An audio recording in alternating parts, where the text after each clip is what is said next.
I'm thrilled that our youth are joining us for this time. I want to ask an obvious question. You don't have to raise your hand, but who here would like to have a long, happy, successful life? You don't have to raise your hands. I know it. I'll just speak for you. In doing that, a lot of times we look at folks who went, these rags to riches kind of stories. How does someone go from wherever they are to all of a sudden being extremely successful or happy or whatever it is that they're doing that we admire? But I believe that one of the keys, if you really want to live a happy and successful life, one of the keys is actually to study the riches to rags story. That you'll actually learn a lot more from those who had a lot and went to hardly nothing than you will actually the reverse. As a matter of fact, here's my theory, okay?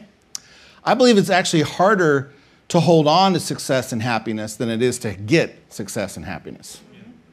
That is the true challenge. We all know stories of people who had it good and then crashed. Folks like Amanda Bynes, Harvey Weinstein, O.J. Simpson, Matt Lauer, Sheila LaBeouf, Chris Brown, etc. I can go on and go on. Everybody knows of someone that you love that at one time you admired them and then all of a sudden kaput. This doesn't just happen to individuals. It happens to groups of people. It happens to countries, right? For those of you vaguely remembering your history, right? The Egyptians used to be a big deal. The Empire of Alexander the Great and Genghis Khan used to be a big deal. The Roman Empire used to be a big deal. Believe it or not, even the English used to be a big deal. Yeah, in the 18th century, learn your history. And I would not be surprised if someday we're laughing at the United States used to be a big deal. What comes up must come down. And I think it's worth looking at that, especially in the light of, I think we need to look at the light of what happens to the people of God. What happens to the people of God when they used to be close, they used to be excited about their faith, and then it becomes where they're not. It doesn't happen overnight. There's some commonalities, whether it's an individual, whether it's countries, or whether it's the people of God. There's some commonalities. This whole series is about watching for the Trojan horse. Now, I think most of you are familiar with the idea of a Trojan horse, right? They thought they had a great gift. Inside was the enemy. They didn't know it. They brought the enemy inside the walls. Of course, they just thought they were bringing a wooden horse inside the wall. And then late at night, they break out and they conquer them. And in fact, that's often how the mighty fall. The mighty fall in each case because something that looked good was just wrapped good. And then in the end, it doesn't turn out to be so good. And that is what this entire series is about. We're going to track the people of God from their heyday until the lowest point that they could be. And the warning is to watch for the Trojan horse. Now, let me tell you, I'm gonna give this information to you, but this is not going to protect you. In other words, it's not 100% guaranteed after that, when I'm done, you're not going to fall for a Trojan horse. But I will tell you, it is your fault that you fall for the Trojan horse when we're done. You'll just be well informed. You can't say, I didn't know. I'm telling you ahead of time. Now, all the notes or most of the notes and stuff are on the app. If you're interested. So today's focus is watch for the Trojan horse of foreign loves. They come in sweet, but they eventually turn your heart sour. Okay, that's the main idea. That's also, by the way, already written down in the app. All right, so we're going to start by talking about the good, the bad, and the ugly. And I'm not talking about the movie. I'm talking about, we're going to go to 1 Kings chapters 10 and 11. Don't worry, I'm not going to spend a whole lot of time there. The good, the bad, and the ugly. So let's talk about the good. You can find this in 1 Kings chapter 10. Let me just kind of give you just 3 snapshots. Verse 14, it says, the weight of gold that Solomon, King Solomon, the Jewish community received yearly was 25 tons. That's a lot. I don't know what it would be if you did it by today's standard, but that was a lot. That's just a year. That's his yearly income. Verse 21, all Solomon's goblets were gold. All the household articles in the palace of the forests of Lebanon were pure gold. Nothing was made of silver, because silver was considered of little value in Solomon's day. Right? It's kind of like people who have so much money that the $100 bill is, don't really need it. The king had a fleet of trading ships at sea, along with the ships of Hiram. Once every 3 years, they returned carrying gold, silver, and ivory, apes, and bamboos. In other words, wealth just kept pouring in. It's kind of like the rich just keep getting richer. Verse 25, year after year, everyone who came brought a gift. So even the guests that are coming are bringing gifts, articles of silver and gold and robes and weapons and spices and horses and mules. All seems good. It's like having money in the bank, a nice car in the driveway, debts all paid off, and all you know who love you. Or maybe if you are a teenager, it's like all your grades are good, all your classes are easy, you have over 100,000 followers on social media, and you are the life of the party wherever you go. Life is good. That's the good. But you need to watch for the Trojan horse of foreign lovers. They come in sweet, but they eventually turn your heart sour. So here is the bad. Right after that picture in right after that picture in 10, it says this, verse 1, King Solomon, however, you never want a however after something good. A but or a however, that's not a good thing. He loved many foreign women besides Pharaoh's daughter, Moabites, Ammonites, Edomites, Canaanites, Hittites. They were from nations about which the Lord had told the Israelites, you must not intermarry with them, because they will surely turn your hearts after their gods. Nevertheless, notice this, Solomon held fast to them in love.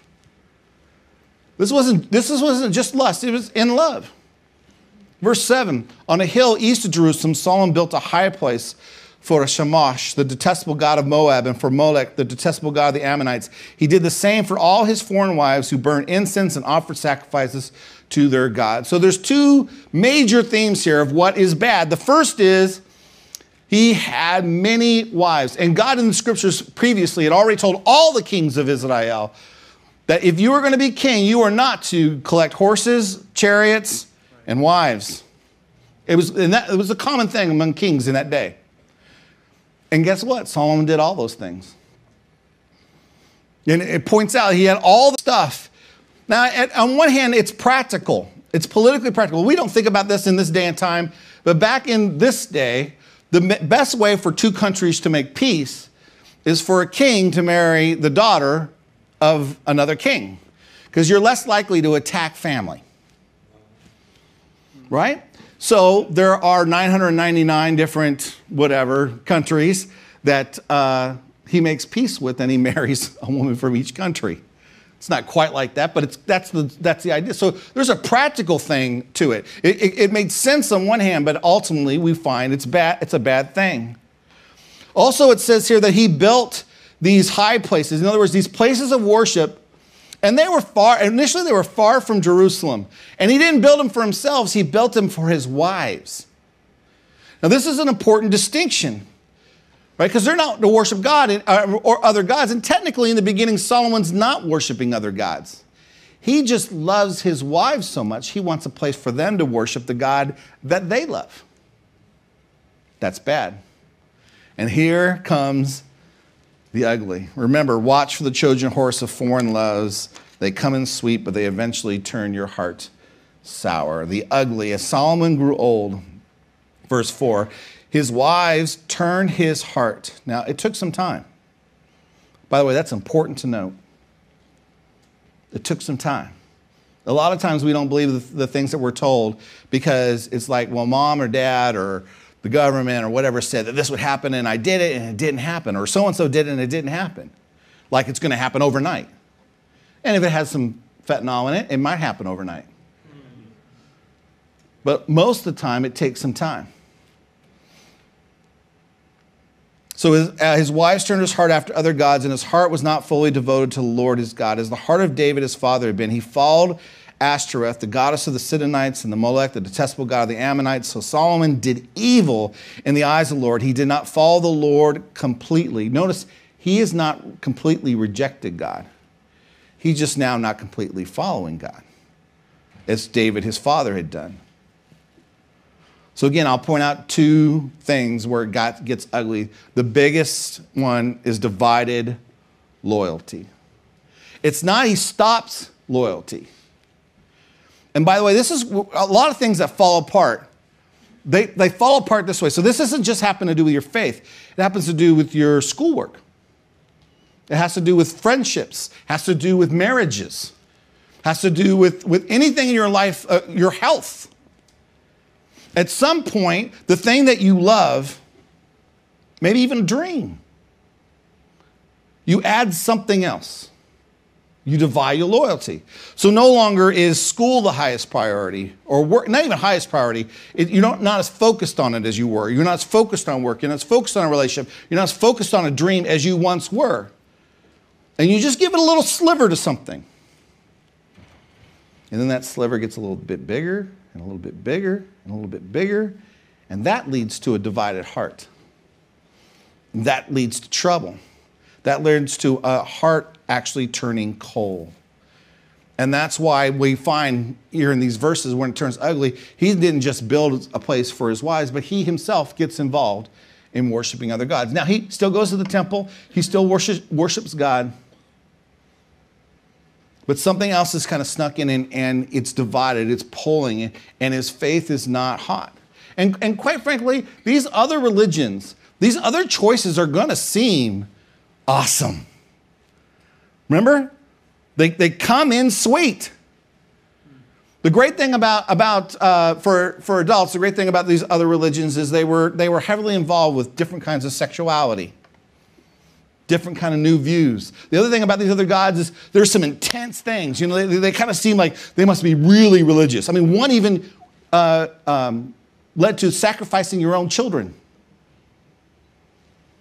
Now, Solomon didn't practice that one, but he practiced other ones where just like it was new, it was different, it was just like something exciting that led him down this road. Watch for the Trojan horse of foreign loves. They come in sweet, but they eventually turn your heart sour. Which leads us to the result in verse 9. The result. The Lord became angry with Solomon. Why? Because his heart had turned away from the Lord. That, by the way, is God's fundamental desire, is your heart to be connected to his heart. All that other stuff just leads your heart away. He's not really caught up on the rules, but he understands that the rules affects the heart. And it says here that God had appeared to him twice, so this was a personal nature. This wasn't, did Solomon believe in God? Solomon knew God existed. Verse 10, although he had forbidden Solomon to follow other gods, Solomon did not keep the Lord's commands. So the Lord said to Solomon, here's the result. Since this is your attitude and you've not kept my covenant, my decrees, which I commanded you, I will most certainly tear the kingdom away from you and give it to one of your subordinates. And that's exactly what will happen. The kingdom will be torn in two. This, by the way, is the beginning of the end for Israel. They haven't stopped worshiping God. They will, at least the southern kingdom will continue worshiping God. But it's the foothold that these foreign gods have that is the Trojan horse that takes Israel down. And this is what we see in people who have fallen. Somewhere a Trojan horse got in their life and it overpowered their gift, it overpowered their love, it overpowered their senses.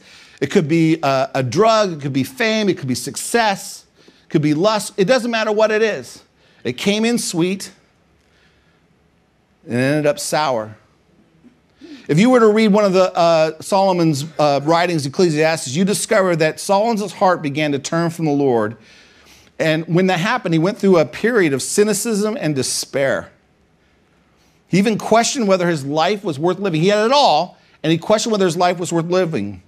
Without a close lock with the Lord, his heart was emptied. So what did he do? He pursued pleasure.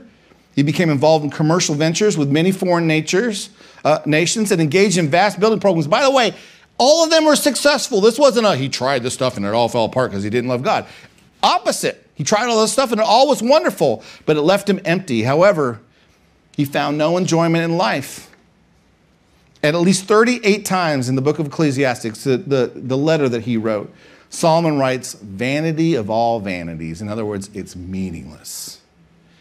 In the end, Solomon the wise knew that you have to watch for the Trojan horse of foreign loves. They come in sweet, but they eventually turn your heart sour. So what I want to talk about in this last ending part is protecting your heart. If the issue is divided loyalty, how do you protect your heart? Protect your dreams, protect your success, protect your love, however you want to put it. The first thing, you can have too much of a good thing. You can have too much of a good thing. It says in the scriptures that King Solomon loved many foreign women. As a matter of fact, it accounts that he had 1,000 wives. 700 of royal birth, 300 of not. That might be a little excessive. That might be a little excessive.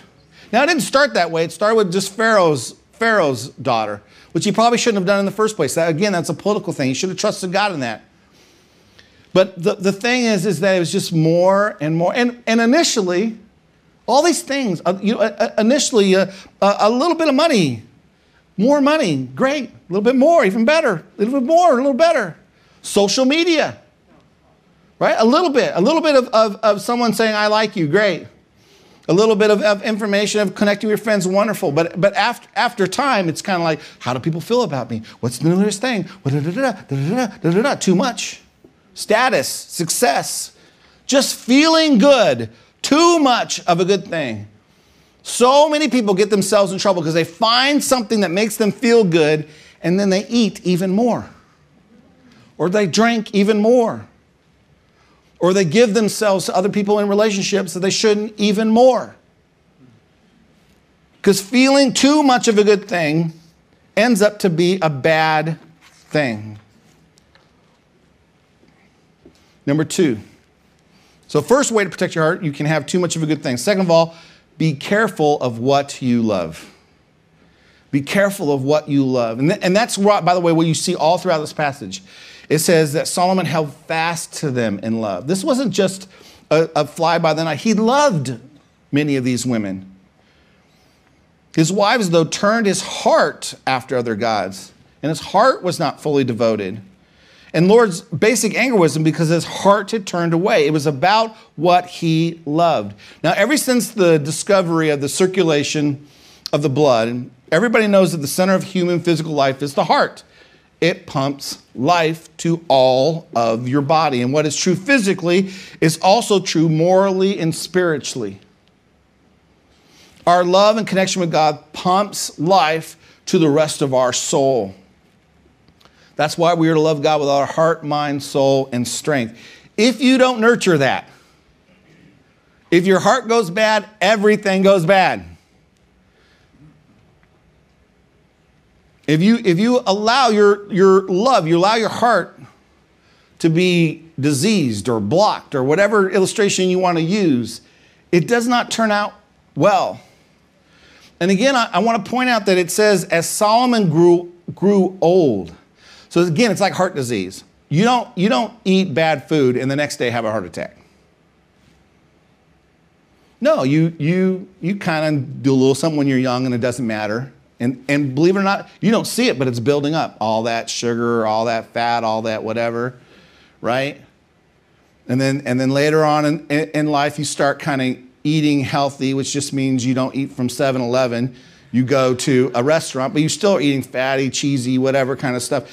And little by little, layer by layer, inside your blood vessels and whatnot, all that kind of stuff. I'm not a medical person, which is pretty obvious, but what we do all know, is that builds up and eventually you got a problem.